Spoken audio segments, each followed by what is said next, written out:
tell me a little bit about yourself. Yeah, so my name is Michelle Young, and I am the Director of Operations and Special Accounts at Vancity. My background is actually in human resources, so I have an 18-year background in HR, in all facets of HR.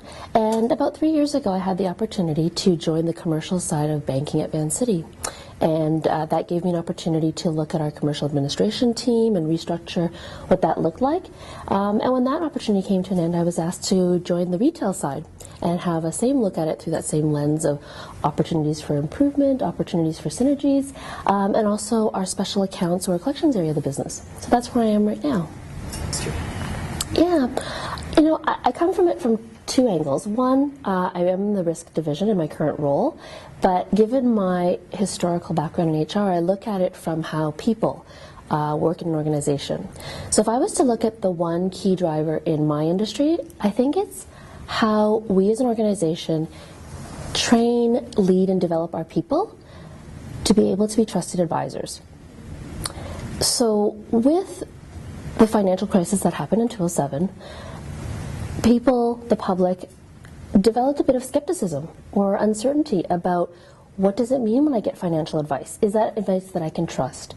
And although they want to trust us, sometimes they're not sure, and sometimes we're not sure.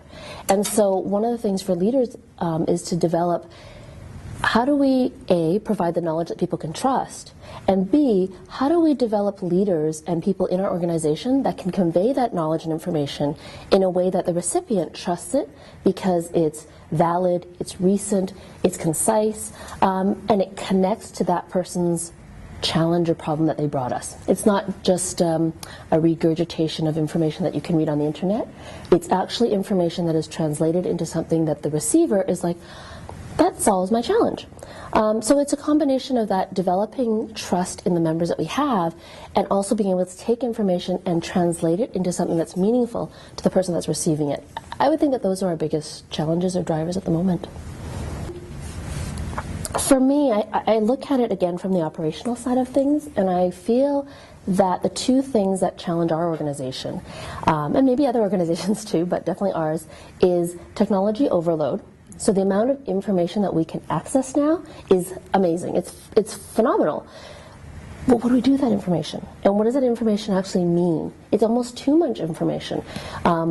So having people that can take information and not just relay it, but actually take it, translate it, and have it be concise and meaningful is a skill and an opportunity that we could do. I think it could become a really good differentiator. So that body that can filter information. The second part is, and again, it's kind of a general comment, but it's around the art and ability to communicate. Because part of how I believe we develop trust is when we're able to speak and communicate in a way that's consistent throughout. Whether it's the information we give is consistent or the authenticness of how we give that information. Are we being genuine about that information, or are we, conveying something that we read that someone else wrote? How much can we get behind that information? And so the ability to communicate in an authentic, honest, consistent way, whether the member comes in today, a week from now, or a year from now, I think is really important. And it goes back to that challenge we have around developing trust and developing and sustaining a long-term trusting relationship with our member. Yeah. I think the one thing I notice about my industry, and maybe industries in general too, but specifically mine, is about this pull back to a grassroots community local feeling. And I think part of that comes from us wanting to know the people that we're dealing with. We want to be able to walk down to the corner and actually look at the person that we talk to and not feel like this person is at the end of a phone somewhere else, that they can't relate to us. I think that goes back to communication, it goes back to building trust, is that if you can actually be face-to-face with someone, if you can connect with them personally, I think that builds a level of trust. And I think that's all part of the whole grassroots connecting back to community. And for me, I feel really lucky because my company is a financial cooperative. And one of the roots of cooperative is connecting with community. So it is in the mandate of why we exist. So it's just part of our DNA, which makes me feel like it's just a very authentic way that we do business. So it brings me to the other part, which is something that I learned, because I'm not a financial person by trade. I'm an HR person. So one of the things that really took me about working for a financial institution is this whole idea that one of the most powerful gifts and pieces of empowerment that you can give a community is credit. And I remember hearing that thinking, what does that mean? Like, what do you mean? Like, I thought the most powerful thing you can do is give people money. Well, no, actually giving people credit. And credit in Latin is credos, and that term in Latin actually is trust. So if you think about that, credit is the transference of my trust in you that you are going to pay me back. How much credit do I give you is determined on how I make that assessment of your credibility. So the whole relationship of credit and the power of being able to give you credit, I can sometimes give you more credit than actually you financially are capable of, right? So when I give you a mortgage for, in Vancouver, it'd be $500,000. You don't have $500,000, but something about you makes me believe, and there's various factors that we use to assess that you are credible for that $500,000. And from that, you're able to then build your financial wealth and portfolio. So when I realized that, I realized as an HR person, I thought, wow, I can really help people and participate in this ability to give people credit, give credibility to people. So that was my angle when I was in HR and how I got into that. So what I think, one of the questions we had was, what's the biggest key driver for our industry? For me, I think it's the ability for leaders to teach and empower the organization on how to give trust and to be trusted advisors. So if you guys were all managers today and you had 12 people reporting to you, or in my case 350, how would you teach those people to trust others, right? Whether it's internally or their customers, how do you teach them to trust people while also having to pass a judgment on them? Right? So you're assessing somebody's characteristics, you're making a judgment about a person, but you're not being judgmental. How do you do that? I think it's a skill. I think it's an art that you learn about assessing behavior, about looking at certain cues. I think trust is such an important part of the relationship between a financial institution and their members or their customers.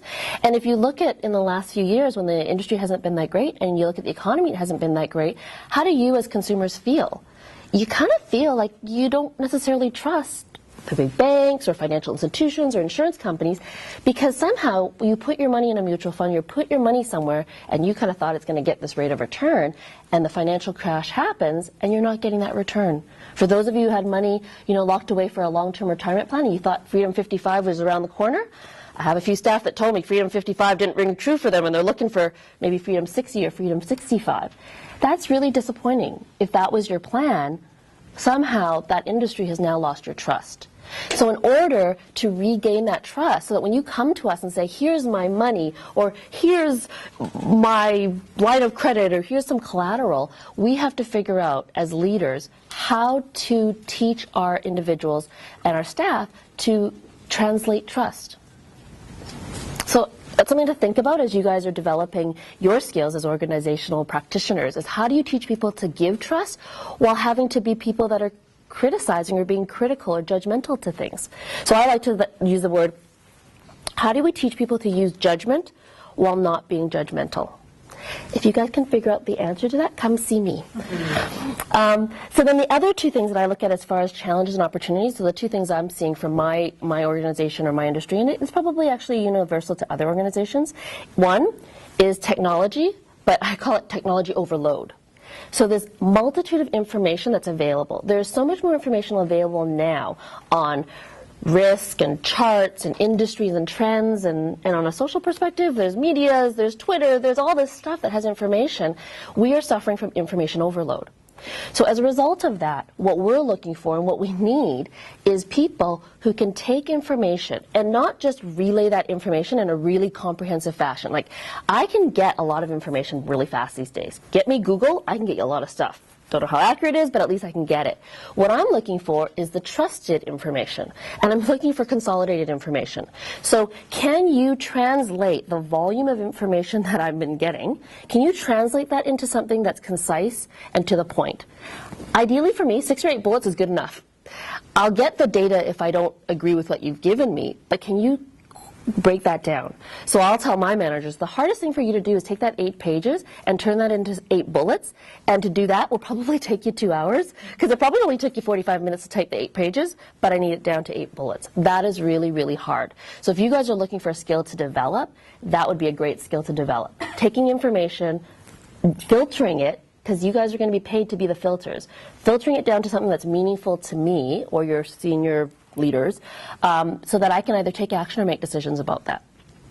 The second part that I think is another piece, and I call it technology also because I think the benefit of technology has made it, we're able to communicate faster, which also means our expectations of us is that we do it faster.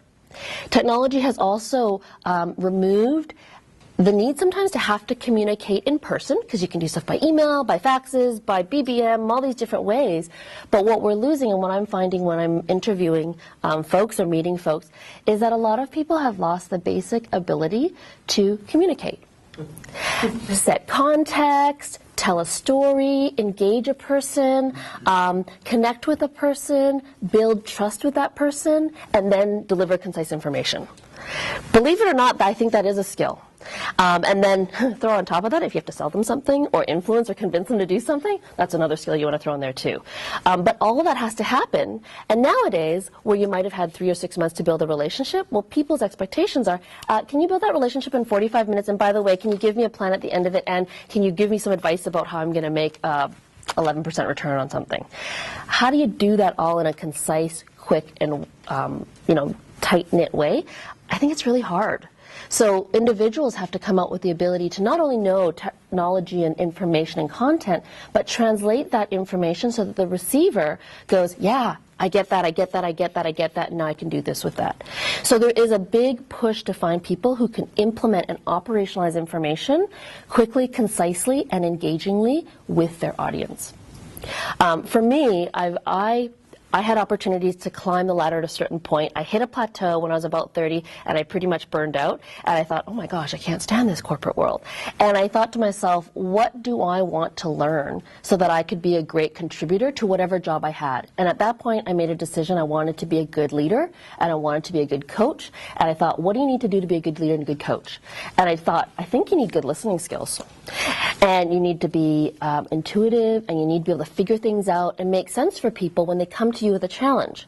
So I spent the next 10 years of my life trying to figure out how to be that good leader and learn skills like influencing, judgment, decision making, empowering people, motivating them, driving them, performance managing them, having honest, direct conversations in a way that gets the point across, but doesn't embarrass them, doesn't make them feel bad about themselves, but corrects the behavior. So trying to learn those skills, and as I learned those skills, I would say in the last 10 years, I've probably had about 10 different job titles too. I don't think I've applied on a job in over 10 or 12 years. Every job that I've gotten was because someone came to me and said, hey, can you come do this for a little while? And I thought, most of the time I've said, really? You think I could do that? I don't know anything about credit. But I do know about people, and I do know about leadership. So if you're looking for a leader, I can do that. If you're looking for someone to do a risk rating or an assessment on something, that would not be me. But if I have friends sitting close by who could help me, we can work together, and we would make a really good tag team. And in return, I guarantee you every single time the person that I talked to was like, yeah, we can make that work. And so I've ended up in jobs where maybe the job title was not anything I would have aspired to, but the opportunity that presented itself had challenges that I had skills to solve. So if I was to encourage you, I would say, think of what skills are unique to yourself, and you know what those skills are because they're skills that people already tell you you're good at. Just get better at them. Get really good at them. So that people are like, she's the best, blah, I know, and therefore people will come to you for that skill that you have, and you will be the best me Inc. that you can be, and the jobs will come to you. Because if you try to path a career path, you're going to get frustrated, because I did. You know, I thought I wanted one thing and I wanted one title, but then when I got closer to it, I was like, I don't want that title. That job looks terrible. I didn't want it. So if you can build a skill basket and think of yourself as the Easter Bunny, collecting eggs along the way, you will get approached to do stuff, and you're like, oh, I can use all these eggs to do this job, and what's that title? Oh, sure, okay, I'll take that title.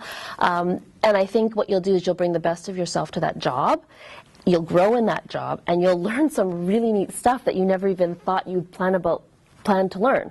If you ask me, I never thought I'd be in the financial industry. And even a year ago, I would never have thought I'd be managing collections, special accounts, and registered plans, because I'm an HR person. But I really enjoy it, and I've really been challenged by it and like it, and so I kind of encourage you guys to do the same thing. You've been a great advertiser for our program, where they have to learn all these interpersonal skills on top of the regular stuff. I'm thinking, boy, I got to capture this.